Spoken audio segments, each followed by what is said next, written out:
Hey there nation, welcome to the show where we help you to play miniatures wargaming on a budget. It is I, Commander Cheapskate, and welcome to another edition of Mordheim-Mondays, where we showcase Mordheim Battle Reports every Monday during our Fantasy Wargaming Weeks with our series Empire in Flames. And this is Battle Report number 26. It is a chance encounter scenario that's fought between my two friends, Dark Lord Mac as well as King Khalifa. Dark Lord Mac is playing Spiteclaw Swarm, a Skaven warband, while my friend King Khalifa is playing Kompanie von Konigsmark, a Middenheim Mercenaries warband. So now we're about round 3 of our current campaign for our Empire in Flames campaign. So with that being said, ladies and gentlemen, we're going to play some background music real quick. As the music is playing, we'll show you photos of both warbands as well as their rosters. If you want to see exactly what they're bringing for this one, go ahead and pause and take a look at your own leisure. So that being said, let's get this battle report on a roll. Crom, I've never prayed you before. I have no tongue for it. No one, not even you, will remember if we were good men or bad, why we fought or why we died. No. All that matters is that two stood against many. That's what's important. Balor pleases you, Crom. So grant me one request. Grant me revenge. And if you do not listen, then to hell with you. Ladies and gentlemen, boys and girls, dying times here. So the scenario for this one is called Chance Encounter. For deployment, players deploy in different corners of the battlefield, and the objectives for each warband to fight one another. Each warband is carrying D3 pieces of treasure, and for each hero that is taken out of action, they lose a piece of treasure and the enemy gains it. The idea of the objective here is to be the last warband standing with the most pieces of treasure. Middenheim Mercenaries will have 1 piece of treasure for this scenario, while the Skaven have 2 pieces of treasure. When it comes for experience, heroes and henchmen who will all survive this scenario earn 1 point of experience. Also, the winning warband leader also wins a bonus experience point as well, and of course 1 point of experience is earned for each enemy that is taken out of action by a hero. So the scenario rules over, let's go on and talk about the battle plan as well as deployment. So here's an overhead shot of the entirety of the battlefield. As you can see, my friend King Khalifa and his Middenheim Mercenaries are deployed in the bottom left-hand corner of the table, while Dark Lord Mac and his Skaven are deployed on the top right-hand corner of the table. Now, as for the battle plan on this one, pretty much the understanding is that King Khalifa plans on playing defensively. Pretty much he plans on using the terrain in the left-hand corner to actually act as a killing field. So as the Skaven cross the battlefield, his plan is to kind of pick them off with long-range fire and then countercharge and finish off the Skaven in close combat. Meanwhile, Dark Lord Mac's plan of attack is to attack both the left-hand side as well as the right-hand side of the battlefield, using the ruins in the center of the battlefield as cover, so that way he can get something in range and also to launch his shooting attacks as well. He's primarily a shooting Skaven army. Most of his fighters have slings. He has a couple who are armed with work-lock pistols, so his plan is to get within pistol and sling range, so that way he gets double shots with his slings as well as his pistols, and then of course overwhelm the enemy with numbers and defeat him that way. And that's pretty much the battle plan that my friends have for this one. So with the battle plan over, let's go and talk about deployment real quick. So starting off with the Middenheim Mercenaries, a Kompanie von Konigsmark. On the top left-hand corner there, we have a guy named Gustavo. He's a marksman. He's a member of Hilda's Heroes. He's got a dagger bow as well as a blunderbuss. Right next to him is Rommel, who's a swordsman, a member of Hilda's Heroes. He's another henchman group. He's armed with sword shield. He's also got the expert swordsman skill as well.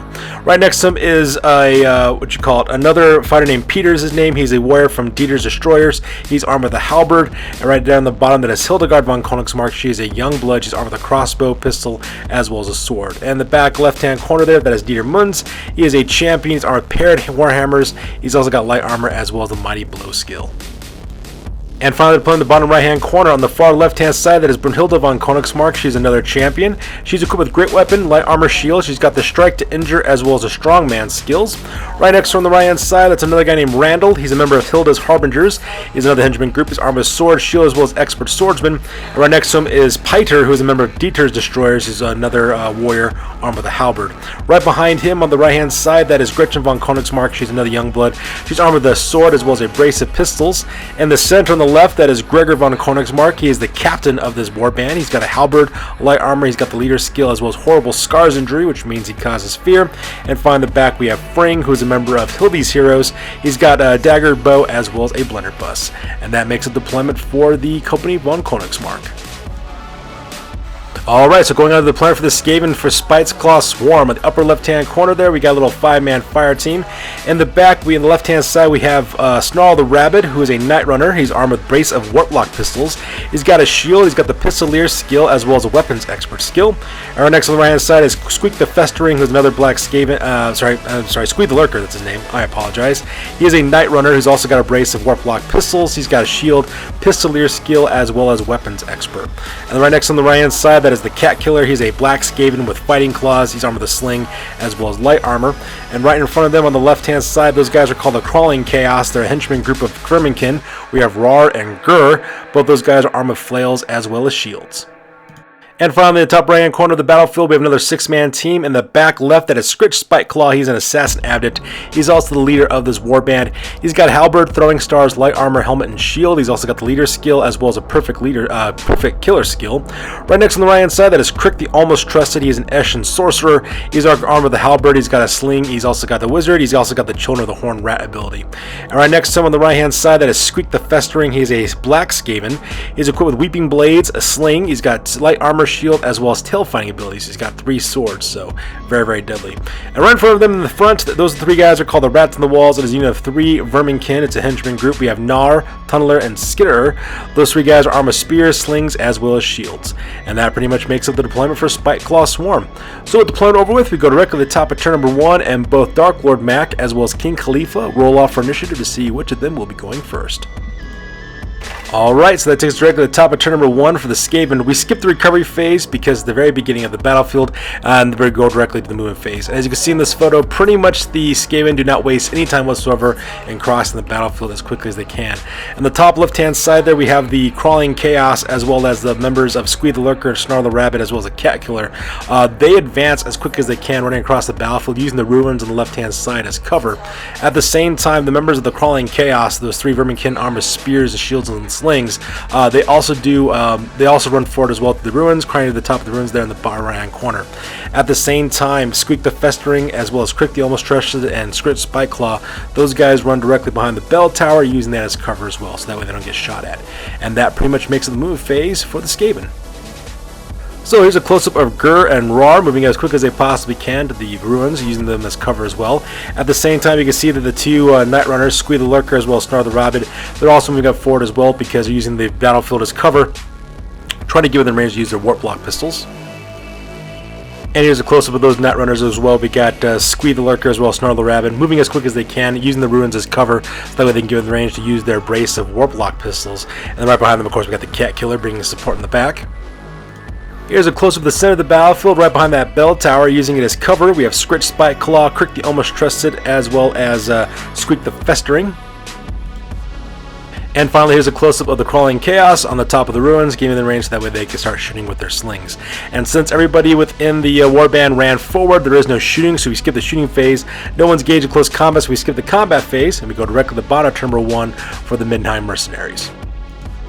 Alright, so that takes us directly to the bottom of turn number 1 for the Middenheim Mercenaries, and once again, this photo is taken at the movement phase. We skipped the recovery phase because nobody's taken injuries yet so far, and as you can see in this photo, King Khalifa decided to pull his forces back. His little 6-man fire team that he had in the bottom right-hand corner, he decided to make those guys go backwards, double their movement allowance, pulling back next to that spiked palisade there in the bottom left-hand corner, so that way he's got like a good firing line taking place across that left-hand side. Like I said before, King Khalifa's plan was to basically bait the Skaven to cross open the open fields, that way you can shoot at them at distance and without any cover to stop the shots from landing. And so that's pretty much the plan he's sticking with. Other than that, everybody else remains exactly where they are, pretty much a lackluster movement phase. So here's a close of the move phase on the left-hand side. Here you can see that he pretty much keeps all of his fighters right behind that berm like he originally had. Makes perfect sense. Most of those guys either have crossbows or they have guns of some sort, so because of that, they really can't move and shoot. They either have to move or shoot, so he just kind of kept them up behind that berm, which is good defensive cover. And here's a close-up of his forces on the right-hand side. Have pulled back to the palisade, opening up that field of fire so that way they can shoot the Skaven at will as they come across the battlefield. And since those that did move ran, there is no shooting, so we skip the shooting phase, or they're not within range of any Skaven, so we don't have to worry about that. Since no one's engaged in close combat, we skip that as well, and that pretty much ends up turn number 1. So with turn number 1 over with, we go directly to the top of turn number 2 for the Skaven, as well as Dark Lord Mac's turn. Alright, so that takes us right to the top of turn number 2 for the Skaven, and this photo is taken after the movement phase. Once again, we do skip the recovery phase because there is no real point at this point for anybody for recovery. And as you can see in this photo, Dark Lord Mac just kind of pushes his assault forward. The first thing he ends up doing is that he ends up sending Script Spiteclaw as well as Squeak the Festering over to that little palisade wall on the bottom left-hand side next to the ruins on the left-hand side. At the same time, the crawling chaos, Rar and Gur, they also decide to climb up to the top of the little ruins there to start putting some pressure on the left-hand side. Meanwhile, in the top left-hand corner, Squeak the Lurker as well as Snarl the Rabbit, they move up for their normal moon allowance, and that puts them in range for them to open fire with their warp lock pistols directly into the fighters behind that berm there on the left-hand side. Meanwhile, the members of the Rat to the Wall, those three Verminkin armor spears and slings, they also move up their normal moon allowance, so that way they can get long-range shots with their slings directly into the mercenaries on the bottom right-hand corner. So here's a close-up of Tunneler, Skitter, and as well as Nar, the members of the Rats on the Walls, moving up forward so that way they can start doing some long-range shots with their slings. And here's a close-up of the left-hand side there. As you can see, we got Gur and Rar taking point along the top of the ruins with the Cat Killer far behind them. At the same time, you can also see we got Squeak the Festering as well as Crick the Almost Trusted also moving up forward. And finally, we also have a close-up of Squeak the Lurker as well as Snarl the Rabbit, putting pressure on the left-hand side as well. So the movement phase are with, we go directly to the shooting phase. So, after the smoke clears in the shooting phase, the members of the Rats on the Wall, Skitter, Tunneler, and Nar open up directly with their slings directly into Kompanie von Konigsmark as well as into Piter. Luckily for King Khalifa, though, they were only knocked down, so they're perfectly fine. They'll be able to get back on their feet again during the recovery phase. However, what was not so great, though, was the shooting that took place on the left-hand side here, with Squeak the Lurker as well as Snarl the Rabbit opening up with their brace of warp-lock pistols directly into the shooting team. As you can see here, Gustavo, who's one of the marksmen armed with the blunderbuss, he actually goes out of action. Same thing with Rommel as well. He's one of the swordsmen. Both those guys sustain wounds. They both go out of action as well, and they need to roll up on the injury table to see exactly what happens to them at the end of the battle. And just like that, 2 members of the Middenheim Mercenaries are out of action. Alright, so that takes directly to the dot on turn number 2 for the Middenheim Mercenaries. They get to go up next, and this photo is taken after the move phase. And as you can see, not much movement is taking place on the left-hand side of the battlefield for King Khalifa, but on the right-hand side, he decided to move his forces up forward. He just moved up their normal movement allowance, so that way they can start taking some shots at the Skaven who are shooting at them. My buddy King Khalifa decided to change his plans. Instead of pulling back, he decided to go forward and to fully commit at the same time. And so that's pretty much the movement that took place here. So here's a close-up movement phase. As you can see, both Fring as well as Kompanie von Konigsmark, they get back on their feet no problem because they only had a knockdown result. They also move up forward the rest of their members of the war bands, so that way they're in range of their shooting weapons. At the same time, over on the left-hand side, Dieter Moons does move up a little bit to take cover behind that berm. Meanwhile, Peter as well as Hildegard von Konigsmark, they just kind of stand their ground so that way they can start shooting during the shooting phase. And during the shooting phase, Hildegard von Konigsmark actually opens up with her crossbow directly into Snarl the Rabbit. Manages to hit him. Not only does she manage to hit him, she also managed to wound him as well. Unfortunately for her, King Khalifa, though, didn't end up with the out-of-action result. Instead, ended up with a stun result. So because of that, Snarl the Rabbit goes crashing face down into the ground, and he is currently bleeding out. Meanwhile, over here on the left-hand side, right-hand side of the battlefield, I do apologize. Fring decides to open up with his blunderbuss directly into Squeak the Lurker, into Squeak the Festering, as well as Crick the Almost Trusted. Unfortunately for my friend, though, he was unable to cause any injuries directly towards Crick the Almost Trusted, and he did manage to hit as well as wound Squeak the Festering, but it ended up being a knockdown result instead, so he'll be perfectly fine in the next recovery phase as well. So the shooting phase are with, you go directly to the top of turn number 3 for the Skaven. As you can see in this photo, Snarl the Rabbit, he basically flips over from his knockdown result, from his stun result up to a knockdown result. And at the same time, Squeak the Festering also gets back on his feet as well during the recovery phase. So the recovery phase over with, we go directly to the movement phase. And in the movement phase, Dark Lord Mac charges forward for the most part. So the first thing he does, he takes the members of the Crawling Chaos. He has them charge directly into the left-hand side where that berm is, where the rest of those fighters are, in order to engage those guys in close combat. At the same time, he also sends in his black Skaven, as well as Crick the Almost Trusted and Squitch Spiteclaw. They go forward directly to that little 5-man fire team there on the bottom right-hand side. And finally, the Rats on the Walls, they also run up as quick as they can in order to close a distance, so that way they can join into the melee as well. At this point, Dark Lord Mac is now engaging close combat and planning on finishing off his opponents. So here's a close-up of the Rats on the Wall. The 3 Skaven armed with slings and spears and shields. They move up as quick as they can using that crater as cover as they try to close a distance with the Middenheim Mercenaries. And here's a close-up of the melee that's about to ensue here in the middle. We have the Cat Killer as well as Crick the Almost Trusted going directly into Fring. At the same time, we also have Scritch Spiteclaw as well as Squeak the Festering going directly into Kompanie von Konigsmark as well as Brunhilde von Konigsmark, catching both those Youngblood and Champion in close combat. And here's a close-up of Rar as well as Gur, the two Skaven armed with flails and shields going directly into Hildegard von Konigsmark and engaging her in close combat. And finally, here's a close-up of Squeak the Lurker moving up forward so that way he gets in range to start doing some shooting with his warp block pistols. So the movement phase over with, we go directly to the shooting phase. So during the shooting phase, Squeak the Lurker, he actually opens fire with his warp block pistols directly into Teeter Moons. Not only does he manage to hit and wound the guy, he also puts a stun result on him as well. So because that, Teeter Moons goes crashing face down into the dirt and he's currently bleeding out. So things are not looking very good right now for King Khalifa. Meanwhile, on the far right-hand side of the battlefield, the rats on the walls, Gnar, Tunneler, and Skittler, all three of those guys open up with their slings directly into Gregor von Konigsmark. They manage to hit that guy as well as wound him, and once again put a stun result on him as well. So because of that, King Khalifa's warband leader goes crashing face down to the dirt as well, and he is currently bleeding out too. Things are looking very, very bad right now for the Middenheim Mercenaries. And to make things worse, in the combat phase, they bring the pain. So first of all, Scritch Spiteclaw, of course, puts Brunhilde von Konigsmark directly out of action, managed to take her out no problem. He does a follow through to go directly into Gregor von Konigsmark. At the same time, Squeak the Festering also puts a stun result directly onto Gretchen von Konigsmark as well. Meanwhile, the Cat Killer and Crick the Almost Trusted, they managed to take Fring out of action, so because that, he will need to roll up on the injury chart as well at the end of the scenario.